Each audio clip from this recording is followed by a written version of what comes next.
Hello mga kapiktoy kahang, silipin natin yung ating advocacy on urban aquaculture, tilapia farming mga kapitoy kahang. Ayan, kung makikita ninyo sa ating screen, yung mga malalaki ay yun ang mga breeder natin, at saka yung mga maliliit na fingerlings. Ayan, so kitang kita nagbe-breed. Dito tayo sa taas nag-video kasi magugulatin sila.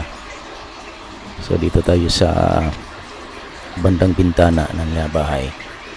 Ayan, so medyo marami-rami na sila at medyo malaki-laki na rin yung mga fingerlings, yung mga anak ng tilapia. So ito yung ating inobserbahan ngayon. Sinusubaybayan ano ba ka bilis yung growth nila sa ganitong type ng pond. So yun, medyo malaki na.